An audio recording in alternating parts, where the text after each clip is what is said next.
It is the year 30 AD. I'm in my third year of following this guy who only speaks in parables. Today we're in a small village near Bethsaida, close to the most northern tip of the Sea of Galilee.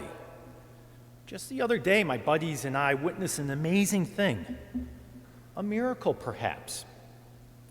Hanging out with this parable talker, we were approached by a crowd larger than 5,000. It was getting late in the day, and we were concerned that the crowd did not have enough food. With only 5 loaves of bread and 2 fish among us, this guy takes, blesses, and breaks the food, and then tells us to go out and feed the crowds. And get this, the food just kept coming. Yet before I go any further, I must tell you a story. My story. You see, I grew up in Capernaum on the eastern side of the Sea of Galilee. For more than 2 centuries, the business of fishing has defined this bustling town. Capernaum's waterfront promenade is a fisherman's paradise. Skiff after skiff docked and bouncing. No, even dancing, even to the sounds of the waves. People are always milling about, eager to purchase the freshest catch for their evening meal. My brother Andrew and I learned this trade from our father Jonah, just as he from his father and his father's father.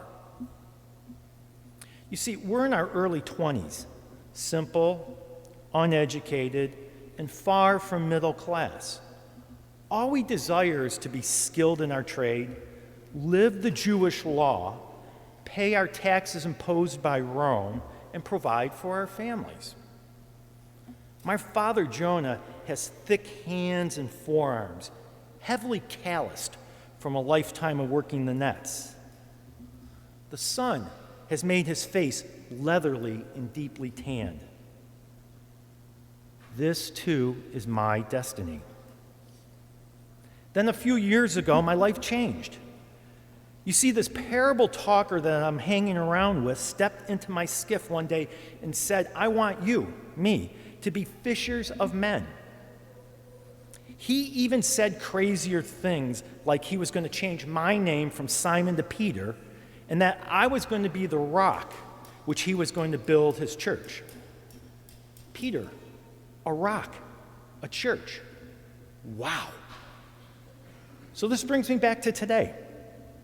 This parable talker calls himself Jesus. He's been preaching a message that the kingdom of heaven is at hand and what it means to be part of his kingdom. His presence and activity stir curiosity and have become the topic of gossip. Personally, I still have doubts, as I've seen so many false messiahs and snake charmers come and go. After feeding the 5,000, Jesus told me and a few of my close friends to take the skiff across the water where he would meet us. It was late in the night. The sea was choppy, and we were tired and scared. Then I see this ghost. No, it's the parable talker coming toward us, walking on the water. And just as in the old readings of Isaiah, when God said to the exiled Babylon community to come, Jesus said to me, "Come." With my eyes fixed on Jesus, I took a deep breath and stepped onto the water's surface, hoping my faith alone would carry me. At first, my steps seemed stable, and a rush of excitement surged through me. But as I ventured further away from the skiff, doubt began to creep into my mind. Fear gnawed at me, and I hesitated for a minute.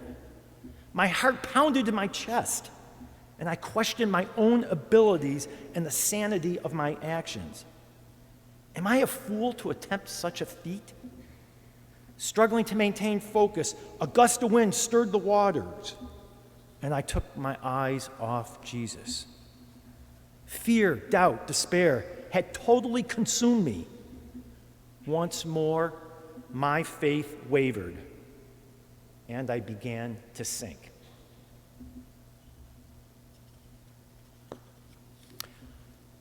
Once more, my faith wavered, and I began to sink. While this story is some 2,000 years old, it is also a story of today.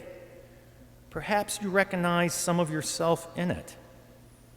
In many ways, we are very much like Peter, confident one moment, and then when things get complex, they quickly fall apart. By then, it's too late, and help is needed. Life is like that. We're all busy, tending nets, fixing skiffs, and milling about for the freshest catch. There are bills and taxes to pay, college, job, marriage, projects. It's also complex. At times it feels we are sinking. Parents constantly worry about what kind of deep water their children will get themselves into. And the sense of drowning is not unfamiliar to those who keep up with the daily news. Look no further than the conflict in Ukraine, or the extremism of progressive ideologies and movements influencing the way we educate our youth or work in our jobs. Drowning is a real possibility. So where is God in all of this? Our readings for today seem to say in their own dramatic way that God is where we least expect to find him, and importantly, his healing grace. For Peter, it was the darkest hour in the eye of the storm. In our first reading of Elijah, things too had become hopeless. Fleeing for his life, Elijah is brought to a cave on the mountaintop and encounters God, not in a storm, but in the stillness of a tiny whispering sound. Even today, when we find ourselves overwhelmed by the wind and waves, find our eyes fixed on things like the news and polls, God is still with us. For God said he would never abandon us. He encouraged us to keep our eyes fixed on him and with his arms outstretched to simply come. Perhaps, just perhaps, the message for us today is as simple as to be not afraid in uncertain times. God is with us. Keeping our eyes fixed on Christ, let Peter's great prayer of faith, Lord, save me, be our prayer this coming week.